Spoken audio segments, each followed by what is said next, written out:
தந்தை, மகன், தூய ஆவியானவர் நம்ம நிறைவாக ஆசீர்வதிப்பாராக. ஆமென். பிரியமான அன்பு இறை உறவுகளே, சனிக்கிழமை தாய் மரியாள் ஜெபத்திலே வல்லமையான ஆண்டவருடைய கிருபைக்கு இறைவனுடைய ஆசீர்வாதத்தை பெற காலை வேளையிலே உங்கள் அனைவரையும் அன்போடு வரவேற்கிறேன். பிரியமான அன்பு இறை உறவுகளே, இன்றைக்கு இறை வார்த்தை மத்திய நற்செய்தி 10வது அதிகாரம் 24வது வார்த்தை. நற்செய்தியிலிருந்து இறை வார்த்தை தருகிறேன். சீடர் குருவை விட பெரியவர் அல்ல. சீடர் குருவை விட பெரியவர் அல்ல. நமக்கெல்லாம் யார் குரு? நமக்கு இயேசு கிறிஸ்து தான் குரு. அப்போ நாமெல்லாம் அவருடைய சீடர்கள். நம்ம அவரோட பெரியவர் அல்ல, அவர் தான் பெரியவர். ஏன்னா அதனால தான் நம்ம சீடர்கள், அவர் குரு அல்லவா? அப்போ சீடர் என்ன பண்ணணும்? குரு என்ன செய்கிறாரோ, குரு என்ன சொல்கிறாரோ, குரு எங்கெல்லாம் செல்கிறாரோ அவற்றை பின்பற்றுவன் தான் சீடன் அல்லவா? குரு என்ன செய்தார்? அநீதி எதிர்த்து நின்றார். குருவுக்கு என்ன நடந்தது? குருவுக்கு எதிர்ப்புகள் எல்லாம் வந்தது. அப்ப என்ன சொல்கிறார் என்றால், அவருடைய சீடரா இருக்கிற உனக்கும் அதுவெல்லாம் நடக்கும், உனக்கும் அதுவெல்லாம் நடக்கும், அந்த பிரச்சனைகள்லாம் வரும். ஆண்டவர் சீடர்களை திடப்படுத்துகிறார். முன்கூட்டியே சொல்லிடுறார், நான் சொல்லாம வாழ்க்கையில் எதுவும் நடக்கல, எல்லாமே நான் சொல்லி வச்சிருக்கேன், நடக்குது, பயப்படாத, நான் இருக்கிறேன். இன்றைக்கு இந்த குரு உலகத்தினுடைய ராஜா, கிறிஸ்து அரசர் என்ற விழாவையே நம்ம தனியாக ஒரு நாள் கொண்டாடுறோம். உலகத்தினுடைய ராஜாவாக இருக்கிறார். ஆனால் இவரை தான் எதிர்த்தார்கள் என்றால், உன்னை எதிர்க்கிறார்களா? உன்னை ராஜாவாக, ராஜாத்தியாக உன்னை மாற்ற இருக்கிறார். நீ அவரை விட பெரியவர் அல்ல என்ற செய்தி எது என்றால், அவருக்கு நடந்தது போல் உனக்கும் நடந்து கொண்டிருக்கலாம், இப்ப நீ அனுபவித்துக் கொண்டிருக்கலாம், இப்ப நீ கவலையில் இருக்கிறாம். ஆனால் திகையாதே, ஆனால் கவலை கொள்ளாதே. ஏதோ குரு இருக்கிறார், அப்பா இருக்கிறார், ஆண்டவர் உன்னை உயர்த்துகிறார். நன்றி அப்பா, காலை வார்த்தைக்காக நன்றி ஆண்டவரே. நான் உன்னை உயர்த்துகிறேன், நான் உன்னை ஆசீர்வதிக்கிறேன் என்ற வார்த்தைக்கு நன்றி செலுத்துகிறோம் அப்பா. வழி நடத்துங்க அப்பா, ஆசீர்வதிங்க ராஜா. ஒவ்வொரு பிள்ளைகளோடு தேவைகளை எல்லாம் இப்ப கொடுத்து செபிக்கிறேன். தாய் மரியாவே, அம்மா ஆரோக்கிய அன்னையே, மது நாளாகி என்று சுப மாலையில் எங்களை தாங்குவீராக. எங்கள் விண்ணப்பங்களை எல்லாம் வைக்கிறோமா, எங்களோடு சேர்ந்து ஆண்டவரை துதிப்பீராக, எங்களுக்காக ஆராதிப்பீராக. நன்றி ஆண்டவரே. இந்த மீண்டுமாய் நாள், மீண்டுமாய் ஆசீர்வாதத்துக்கு நன்றி. எனக்கு நற்செய்தி பாருங்க பெரியமானவர்களே. மத்தேயு நற்செய்தி 10வது அதிகாரம் 24-33 வரை உள்ள இறை வார்த்தையில இயேசு சொல்கிறார், 3 முறை அறிவிக்கிறார், பயப்படாதீர்கள். இயேசு மும்முறை அறிவிக்கிறார். வசனம் 26-28 வரை மும்முறை அறிவிக்கிறார். ஏனென்றால், ஏன் பயப்படக்கூடாது என்றால், மனிதர்கள் உடலை மட்டும்தான் கொல்ல முடியும், ஆன்மாவை அல்ல. நீ மனுஷங்க கிட்ட அங்கீகாரம் தேடுகிற என்றால் நீ பயந்து ஆக வேண்டும். என்கிற சமூக ஊடகங்கள் மூலமாக யாரெல்லாம் நல்லது சொல்றாங்களோ அவர்களெல்லாம் திட்டி தீர்ப்பது, அவர் குடும்பங்களை திட்டி தீர்ப்பது, அவர்கள் மேல் பழிபடுவது என்று பிரியமான அன்பு இறை உறவுகளை இன்றைக்கு அநீதியை எப்படி கொண்டு வராங்கன்னா, பயம்படுத்துதல் மூலமாய் கொண்டு வருகிறார்கள். உலகத்தோடைய அங்கீகாரத்தை தேடாதீங்க. அவங்க பாராட்டினாங்க, அதான் சந்தோஷமா இருப்பேன் அப்படின்னு சொல்லாதீங்க. நான் எப்பயுமே ஆண்டவர் பெயரில் சந்தோஷமா இருப்பேன், இன்ற நாள் இனிய நாள், அவர் எனக்கு நல்லதை மட்டும்தான் இன்றைக்கு செய்வார் என்ற நிலைக்கு வந்துருங்க. அந்த முடிவு எடுத்துருங்க.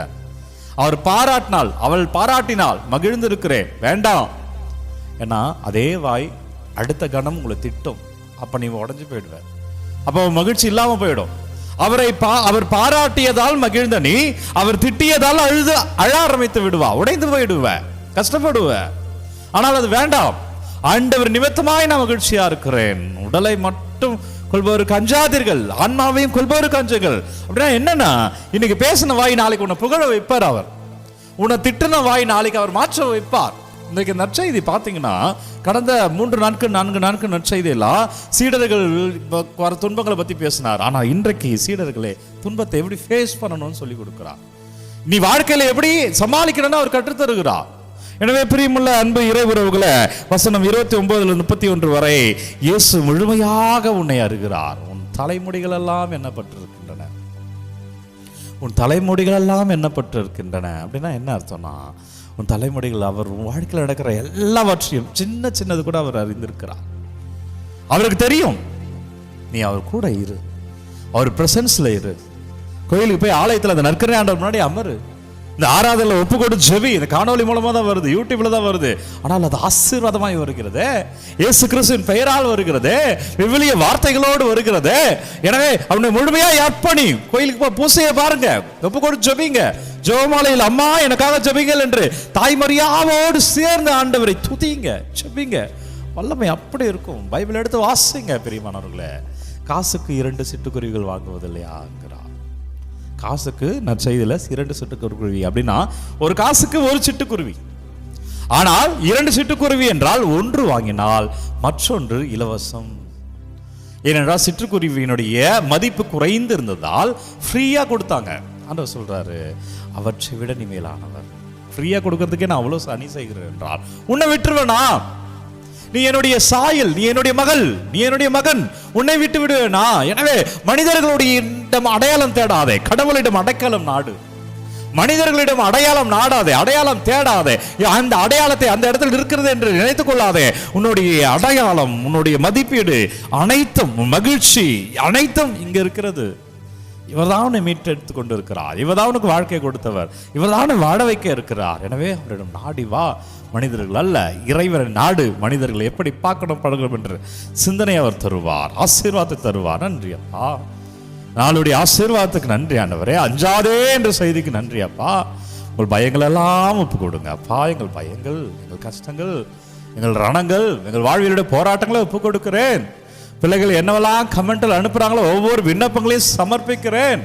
ஆண்டவரே நீங்க ஆசீர்வதிங்க அப்பா, நீங்க விடுதலை தாங்க ஆண்டவரே. திருப்பெயரால் நாங்கள் வாழும்படியாய், உமது அருளால் நாங்கள் வாழும்படியாய், உமது ஆசீர்வாதத்தால் வாழும்படியா எங்களை தொடுங்க, வழி நடத்துங்க. வல்லமையான நற்கருணை ஆண்டவர் உங்களை தொடுவாராக. இயேசு கிறிஸ்துவின் திருப்பெயரால் ஆசீர்வாதமாய் வாழ்வீர்களாக. இறை கிருபையால் சாட்சியமாய் நிற்பீர்களாக. தலைவணங்கி ஆண்டவருடைய ஆசீர்வாதத்தை பெற்றுக்கொள்வோம். எல்லாம் வல்ல இறைவன் நம்மை தந்தை, மகன், தூய ஆவியார் நம்மை நிறைவாக ஆசீர்வதிப்பாராக. இந்த நாளும் இனிய நாளே. அன்பர்களே, ஒவ்வொரு நாளும் விடியற்காலை 3 மணிக்கு இந்த ஆராதனை வழங்கி கொண்டிருக்கும். யாருக்கு தேவை நினைக்கிறீங்களோ அவர்களோடு பகிர்ந்து கொள்ளுங்கள். உங்கள் விண்ணப்பங்கள் எல்லாம் நீங்கள் கமெண்டில் அனுப்புங்க, உங்களுக்காக நான் ஜெபிக்கிறேன். அன்பர்களே, விவிலிய கமிஷன்லேருந்து, பைபிள் கமிஷன்லேருந்து நாளைக்கு 2ஆம் வகுப்பு பைபிள் டிப்ளமோ படிக்கணுமா? இந்த காணொலி பாருங்கள், டிப்ளமோக்கு வாங்க, இன்னும் அதிகமாக ஆண்டவர் தெரிஞ்சுக்கலாம். God plus. சென்னை மேலை உயர்மறை மாவட்ட விவிலிய அருள் பணிக்குழு நடத்துகிற 1 இயர் பைபிள் டிப்ளமோ கோர்ஸின் 2வது வகுப்பு ஜூலை 12ஆம் தேதி தொடங்க இருக்கு. தொடக்க நூல் புத்தகத்தை பத்தி எடுக்க போற இந்த வகுப்பு சாந்தோம் பாஸ்டல் சென்டர்ல காலை 9 மணிக்கு தொடங்கி மாலை 5 மணிக்கு திருப்பலியோட நிறைவு பெறுகிறது. நீங்க முதல் வகுப்பை மிஸ் பண்ணிட்டீங்களா? அட பரவாயில்லங்க, உங்களுக்காகவே இன்னொரு சான்ஸ்.